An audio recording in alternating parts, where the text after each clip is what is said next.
প্রকাশিত হয়ে গেছে আরআরবি এনটিপিসি আন্ডার গ্র্যাজুয়েটের এক্সাম শিডিউল। আমরা জানি যে 7ই মে থেকে কিন্তু শুরু হতে চলেছে আরআরবি এনটিপিসি আন্ডার গ্র্যাজুয়েট পরীক্ষা। মে মাস এবং জুন মাস নিয়েই কিন্তু হতে চলেছে এই এনটিপিসি আন্ডার গ্র্যাজুয়েটের পরীক্ষা, মাঝে একটু গ্যাপ রয়েছে।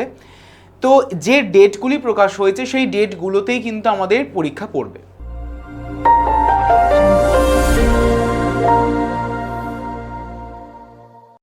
তাই হাতে কিন্তু রয়েছে একদমই কম সময়, বলতে পারো প্রায় 20 দিন বা তারও কম সময় আমরা পাচ্ছি হাতে আমাদের লাস্ট মিনিট একটা প্রিপারেশনের জন্য। তো এই শেষ মুহূর্তে তোমাদের কি পড়া উচিত, কি পড়া উচিত নয়, সেটা নিয়ে আমরা আলোচনা করব আজকের এই ভিডিওতে। তো সকলে প্রথম থেকে শেষ পর্যন্ত কিন্তু ভিডিওর সঙ্গে অবশ্যই জুড়ে থাকতে একদমই ভুলো না। ঠিক কোন কোন টপিক, কোন কোন পয়েন্ট আমরা পড়ব, কোন কোন টপিক আমরা বাদ দেব, মানে যেগুলো আমাদের না পড়লেও চলবে, অসুবিধা কিছু নেই। পাশাপাশি আপকামিং এক্সামিনেশনস নিয়েও কিন্তু ডিসকাশন করব আজকের এই ভিডিওতে। So hello everyone, welcome to BSSCI SSC and railways YouTube channel. তোমাদের সকলকে জানাই স্বাগত আজকের এই সেশনে। যে কোনো রকমের ইনস্ট্যান্ট আপডেট, যে কোনো রকমের নোটিফিকেশান সবার আগে সবার প্রথমে তোমরা যদি পেতে চাও, ডেফিনেটলি তোমরা এই যে নাম্বারটি রয়েছে এই নাম্বার তোমরা আমাকে হোয়াটসঅ্যাপে কানেক্ট করে নিও। নাম্বারটি কি 9836778123, এই নাম্বারটি। এই নাম্বারে তোমরা হোয়াটসঅ্যাপে একটা হাই লিখে পাঠালেই তোমাদের কাছে কিন্তু দুটি লিঙ্ক চলে যাবে, একটা হোয়াটসঅ্যাপ গ্রুপের লিঙ্ক, একটা টেলিগ্রাম গ্রুপের লিঙ্ক। সেখানে তোমরা অবশ্যই করে যুক্ত হয়ে যাও, কারণ সেখানে আমরা ডেলি বেসিসে কিন্তু বিভিন্ন রকমের আপডেট শেয়ার করে থাকি এবং পাশাপাশি জব রিলেটেড আপডেট তো থাকেই। বলে রাখি, সেই গ্রুপে জয়েন করতে গেলে কিন্তু কোনো রকমেরই এক্সট্রা চার্জেস লাগে না, একদমই ফ্রি অফ কস্ট। যেখানে তোমরা রেলওয়েজ, এসএসসি, ব্যাংকিং, ডাব্লিউবিএসসি সমস্ত পরীক্ষার জন্য কিন্তু বিভিন্ন আপডেট ইনফরমেশন শেয়ার করা হয়ে থাকে, ইনক্লুডিং পিডিএফস। তাই জলদি করে জয়েন করে ফেলো। এবং তোমরা যারা এই চ্যানেলে নতুন, সবেমাত্র জয়েন করেছো, চ্যানেলটিকে কিন্তু সাবস্ক্রাইব করে ফেলতে একদমই ভুলো না, কারণ যে কোনো রকমের এসএসসি এবং railways related each and every information বলো বা ভিডিওস বলো বা ক্লাসেস বলো, সবই কিন্তু হবে হতে চলেছে এই এসএসসি এবং রেলওয়েজ ইউটিউব চ্যানেলে। তাই যারা তোমরা এখনও সাবস্ক্রাইব করোনি, জলদি করে কিন্তু সাবস্ক্রাইব করে ফেলো। যেহেতু আরআরবি এনটিপিসি আন্ডার গ্র্যাজুয়েট রয়েছে, আসতে চলেছে কিন্তু ধামাকেধার ক্লাসেস। তাই সকলেই চ্যানেলটিকে সাবস্ক্রাইব করে পাশে থাকা বেল আইকনটিকে প্রেস করে রাখতে কিন্তু একদমই ভুলো না। ঠিক আছে, তো শুরু করছি আমাদের আজকের এই ভিডিওটি। আজকের এই পর্বে আমরা মূলত দেখব যে আরআরবি এনটিপিসি আন্ডার গ্র্যাজুয়েটে ঠিক এক্স্যাক্টলি কি পড়তে হবে আর এই হাতে কয়েকটা সময়ের মধ্যে বা কয়েকটা দিনের মধ্যে। তার আগে তোমাদের একটু জানিয়ে রাখি যে এই 2026 সাল কিন্তু হচ্ছে আমাদের চাকরির বছর, কারণ রেলওয়েজ রিক্রুটমেন্টের একটা অ্যানুয়াল ক্যালেন্ডার অলরেডি প্রকাশ করে দিয়েছে, তোমাদের আমি সেটা আগেও দেখিয়েছি। ঠিক আছে, তো আপকামিং যেই সমস্ত এক্সামিনেশনসগুলি রয়েছে সেখানে আমরা একটা এক্সপেক্ট করে চলছি বা একটা অ্যাজাম্পশন করছি, যেখানে মোটামুটি প্রায় কিন্তু 80 থেকে 90 হাজারের মতন একটা এক্সপেক্টেড ভ্যাকেন্সি কিন্তু থাকছে। অর্থাৎ একটা ভ্যাকেন্সি রয়েছে, একটা বড় সুযোগ বলতে পারো আমাদের এই বছর 2026-এর। কারণ প্রত্যেকটা পরীক্ষা হবে, সেটা এএলপি হোক, সেটা টেকনিশিয়ান হোক, সেটা এনটিপিসি হোক এবং সেটা আরআরবি গ্রুপ ডি হোক, যাই পরীক্ষা হোক না কেন, তারই কিন্তু তোমাদের নোটিফিকেশান খুব আসতে চলেছে এবং ইভেন বেরিয়েও যাচ্ছে আস্তে আস্তে। ঠিক আছে, তাই প্রস্তুতি কিন্তু নিতে হবে এখন থেকেই। তো অলরেডি যারা আমরা দেখেছি আরআরবি এনটিপিসি গ্র্যাজুয়েট লেভেলের পরীক্ষা তো কমপ্লিট হয়ে গেছে এবং তার আনসার কিও পাবলিশ হয়ে গেছে। বাকি রয়েছে কিন্তু এনটিপিসি আন্ডার গ্র্যাজুয়েট লেভেল। আর এই এনটিপিসি আন্ডার গ্র্যাজুয়েট লেভেলের ক্ষেত্রে আমাদের ঠিক কি পড়তে হবে, কি করা উচিত এই সময়টা, সেটা কিন্তু আমাদের একটু জানতে হবে। যেমন যদি আমরা বলে থাকি যে আমরা কোনো রকমেরই নতুন জিনিসপত্র কিন্তু এখন পড়বো না, কারণ এখন হাতে আমার সেই সময়টা নেই আমি নতুন কিছু অ্যাডপ্ট করব, নতুন কিছু পড়ব। তাই শেষ মুহূর্তে মাথায় চাপ না নিয়ে যেটা আমরা পড়েছি অলরেডি, যে টপিকসগুলো অলরেডি আমার পড়া হয়ে গেছে, সেই টপিকগুলোকে কিন্তু বারবার করে আমরা রিভাইজ করব। পাশাপাশি বলে রাখি যে বিভ্রান্তি, মানে আমাদের যে এই যে ভুল যে অ্যাপ্রোচ বা রং যে অ্যাপ্রোচ আমরা করে থাকি এই সময়টা, যে এই পড়াটা বাকি রয়েছে, ওই পড়াটা বাকি রয়েছে, সেটা করতে গিয়ে আলটিমেটলি কি হয়, নিট রেজাল্ট হয়ে যায় বিগ জিরো।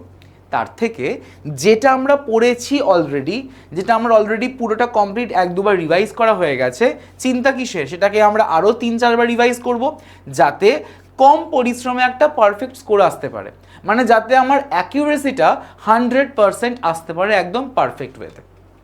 ঠিক আছে, তো এইটা আমাদের কিন্তু বুঝতে হবে যে আমরা হার্ড ওয়ার্ক করবো না স্মার্ট ওয়ার্ক করবো।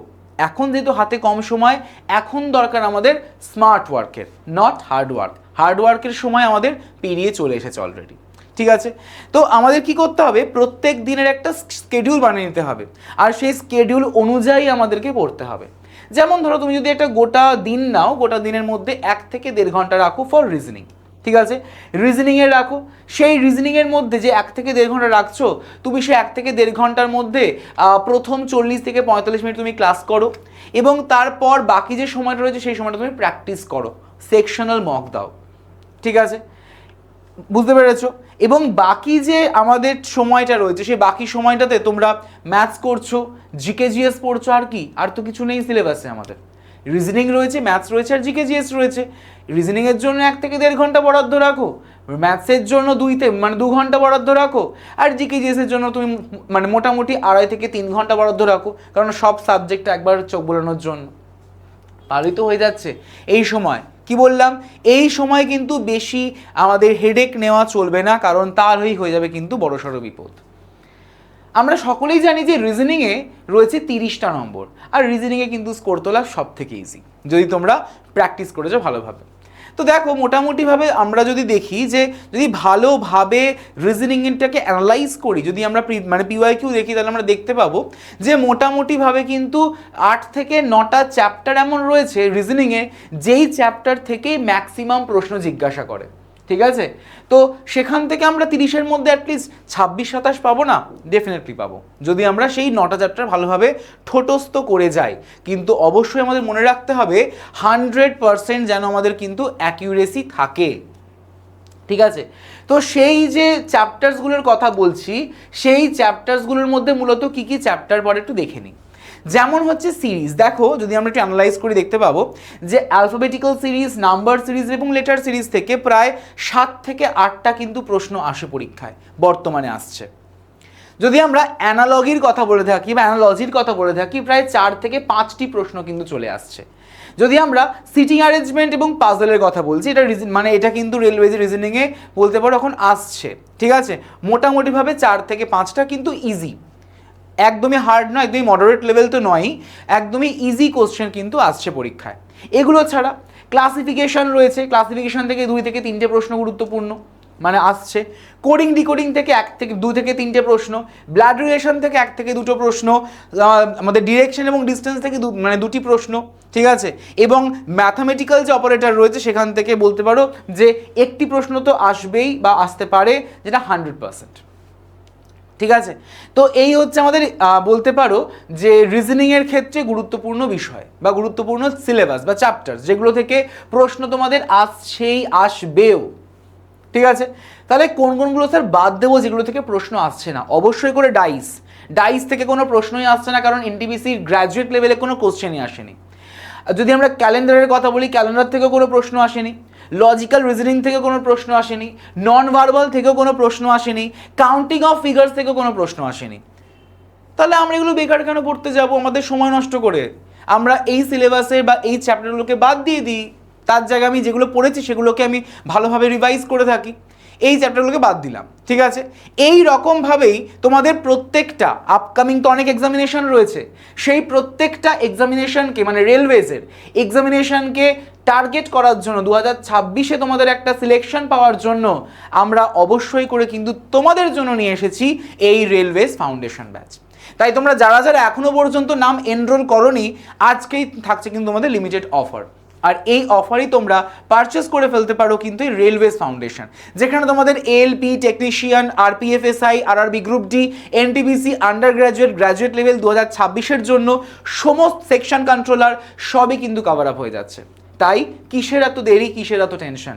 চট জলদি করে যুক্ত হয়ে যাও, এবং যেখানে তোমরা পেয়ে যাচ্ছ এই রেলওয়েজ ফাউন্ডেশনে প্রায় 300 ঘন্টার বেশি লাইভ ক্লাস পেয়ে যাচ্ছ, সাবজেক্ট ওরিয়েন্টেড স্টাডি মেটেরিয়াল পেয়ে যাচ্ছ, রেকর্ডেড ক্লাস পেয়ে যাচ্ছ, এনসিইআরটি বুকস ইংলিশ বাংলা দুটো ভার্সানেই পেয়ে যাচ্ছ, ভিডিও লাইব্রেরি পেয়ে যাচ্ছ তোমরা, ই স্টাডি মেটেরিয়াল পেয়ে যাচ্ছ, question bank, unlimited mock test এবং থাকছে মানে কোশ্চেনের জন্য উইকলি মক টেস্ট থাকছে, মান্থলি মানে একটি অফলাইন ক্লাস অ্যারেঞ্জ করা হচ্ছে তোমাদের জন্য, এবং অবশ্যই থাকছে এক্সাম ওরিয়েন্টেড মাস্টার বুক আর ম্যাগাজিন তো থাকছেই। তো এত কিছু থাকছে, আর মানে এই সমস্ত কিছুকে অ্যাভেল করার জন্য অবশ্যই করে তোমরা কিন্তু যুক্ত হয়ে যে রেলওয়েজ ফাউন্ডেশন ব্যাচে। তার কারণ রেলওয়েজ যদি তোমার টার্গেট হয়ে থাকে তাহলে এই ফাউন্ডেশন ব্যাচ তোমাদের জন্য। তার কারণ হচ্ছে এটি হচ্ছে আমাদের সরকারি চাকরির প্রস্তুতির মানে রেলওয়েজের ক্ষেত্রে ওয়ান স্টপ সলিউশন। তাই কোড অবশ্যই করে ইউজ করে ফেলো YT107, এই কোডটিকে ইউজ করতে ভুলো না ফর ম্যাক্সিমাম ডিসকাউন্ট, এবং ফর মোর ডিটেলস ডেফিনেটলি তোমরা আমার সঙ্গে এই নাম্বারে যোগাযোগ করে ফেলো, কানেক্ট করে নিও হোয়াটসঅ্যাপের থ্রুতে। ঠিক আছে, হোয়াটসঅ্যাপে লিখবে হাই রেলওয়েজ ফাউন্ডেশন ব্যাচ, আমি তোমাদের গাইড করে দেবো। ঠিক আছে, চলে আসছি আমরা ম্যাথসের ক্ষেত্রে বা রিজনিংয়ের। আমরা তো একটা রুট দেখে নিলাম, ফাউন্ডেশনটাকে স্ট্রং করতে হবে, দেন আমাদের যে নিউ ট্রেন্ড সেই নিউ ট্রেন্ডকে ফলো করতে হবে যে বর্তমানে কেমন ধরনের প্রশ্ন আসছে। পাশাপাশি যদি আমরা ম্যাথসের কথা বলি, ম্যাথসের মোট আমাদের এমন কিছু কিছু চ্যাপ্টার্স রয়েছে যেগুলো থেকে প্রায় 25 থেকে 26টা কিন্তু প্রশ্ন চলে আসে 30টা প্রশ্নের মধ্যে। তোমাদের বলে রাখি যে ম্যাথসের ক্ষেত্রে কিন্তু আমাদের মূলত এই টপিকগুলো গুরুত্বপূর্ণ, এই টপিকগুলো থেকে কিন্তু প্রায় আমরা বলতে পারি যে 25 থেকে 26টি প্রশ্ন কিন্তু চলে আসছে। ঠিক আছে, তো এই 25 থেকে 26টা প্রশ্ন ভালোভাবে আমাদের নখদর্পণে করে রাখতে হবে চ্যাপ্টার। ঠিক একই রকমভাবে জিকে এবং সায়েন্সের কথায় আসি। যদি আমরা জিকে এবং সায়েন্সের কথা আসি তাহলে আমাদের যেগুলো থেকে ম্যাক্সিমাম পরিমাণে কোশ্চেন আসছে না সেগুলোকে আমরা এই সময় একটু ইগনোর করতেই পারি। যেমন হচ্ছে হিস্ট্রি, পলিটি, জিওগ্রাফি, ইকোনমি, এগুলো থেকে প্রশ্ন আসছে কিন্তু খুব কম। মেনলি ফোকাস করতে হবে স্ট্যাটিক জিকের ওপরে। ঠিক আছে, মেনলি ফোকাস করতে হবে আমাদের 2024 এবং 25 মানে 24 সালে যেই এক্সামিনেশন হয়ে গেছে already RRB NTPC graduate under graduate লেভেলের, সেই কোশ্চেনের বা সেই PYQগুলোকে ভালো করে যেতে হবে। প্রায় 5-6টা মতন প্রশ্ন। ঠিক আছে, প্রায় 5-6টা তোমাদের প্রশ্ন একবার দেখে যাও, অলরেডি তোমাদের মানে আমাদের নেটে রয়েছে, তো সেখান থেকে তোমরা ডেফিনেটলি কি করতে পারো, সেই PYQগুলো ভালো করে দেখেছো। মেনলি ইম্পর্টেন্ট হচ্ছে এই কারেন্ট অ্যাফেয়ার্স এবং কম্পিউটার, কারণ কম্পিউটার থেকে প্রশ্ন আসছে, কারেন্ট অ্যাফেয়ার্স থেকে প্রায় 8 থেকে 9টা প্রশ্ন আসছে। আর কারেন্ট অ্যাফেয়ার্সের জন্য তোমাদের চিন্তার কি, প্রত্যেক দিন ঠিক সকাল 11টায় তোমাদের সঙ্গে তো আমি থাকি ডেলি কারেন্ট অ্যাফেয়ার্স নিয়ে, প্রত্যেক দিন ঠিক সকাল 11টায় তোমাদের সঙ্গে তো আমি থাকছি DCA নিয়ে। তাই আর দেরি না করে চট জলদি করে তোমরা কিন্তু কারেন্ট অ্যাফেয়ার্সের ক্লাসগুলোকে ফলো করো, এবং যেটা তোমাদের এক্সাম ওরিয়েন্টেড।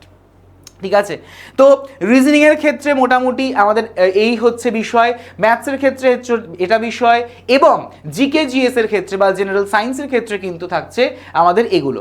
মানে মূলত বই মানে এখন বই পড়া আমাকে বন্ধ করতে হবে, কারণ এখন ডিটেল পড়ার সময় নয়। 2024 যে টপ 500টা প্রশ্ন PYQ সেটাকে তোমরা কিন্তু সলভ করবে অবশ্যই করে, এবং কারেন্ট অ্যাফেয়ার্স এবং কম্পিউটার এগুলোর উপরে কিন্তু জোর দেবে ফর জিকে জিএস। ম্যাথসের ক্ষেত্রে 8-9টা চ্যাপ্টার তোমাদের বলে দিলাম, রিজনিংয়ের ক্ষেত্রে কিন্তু 8টি থেকে 9টা চ্যাপ্টার বলে দিলাম। আর এইভাবেই তোমাদের আপকামিং যেই সমস্ত 2026 পরীক্ষা রয়েছে রেলওয়েজে, যেখানে প্রায় 80 থেকে 90 হাজার মতন কিন্তু ভ্যাকেন্সি একটা আমরা এক্সপেক্ট করছি রেলওয়েজের তরফ থেকে, তো তার জন্য প্রিপারেশন কিন্তু জোর কদমে নিতে হবে এখন থেকেই। তো তোমাদের সকলের উদ্দেশ্যে কিন্তু আমরা লঞ্চ করে দিয়েছি রেলওয়েজ ফাউন্ডেশন ব্যাচ, এবং সেই রেলওয়েজ ফাউন্ডেশন ব্যাচে যুক্ত হওয়ার জন্য অবশ্যই কোড ইউজ করে ফেলো YT107, এই পার্টিকুলার কোডটি। ঠিক আছে, এবং এটা তোমাদের জন্য হচ্ছে রেলওয়েজের ক্ষেত্রে একটি ওয়ান স্টপ সলিউশন, এবং এই ব্যাচের ক্ষেত্রে তোমরা ফিচার্স হিসেবে কিন্তু পেয়ে যাচ্ছ এই প্রত্যেকটা বিষয় 300 ঘন্টা live class, subject oriented study material, recorded class, video library, question bank, weekly mock test, e study material, exam oriented master book, offline class, এই সবই থাকছে। তাই আর দেরি না করে যারা যারা চাও এনরোল করে নিও, এই নাম্বারে তোমরা আমার সঙ্গে যোগাযোগ করে নিতে পারো। ঠিক আছে, এই নাম্বারে তোমরা আমার সঙ্গে ডেফিনেটলি কানেক্ট করে নিতে পারো। তাই আর দেরি না করে চট জলদি এখন এনরোল করে ফেলো, এবং এই রকম ভিডিও তোমরা আর SSC রেলওয়েজ রিলেটেড তোমরা আর কি ভিডিও চাইছো অবশ্যই করে কিন্তু এই ভিডিওর কমেন্ট সেকশনে কমেন্ট করে জানিও, এবং যারা যারা তোমরা এখনো পর্যন্ত এই চ্যানেলটিকে সাবস্ক্রাইব করোনি চট জলদি সাবস্ক্রাইব করে পাশে থাকা বেল আইকনটিকে কিন্তু প্রেস করে রেখো। তাহলে তোমাদের সঙ্গে দেখা হচ্ছে আবারও পরবর্তী ভিডিওতে।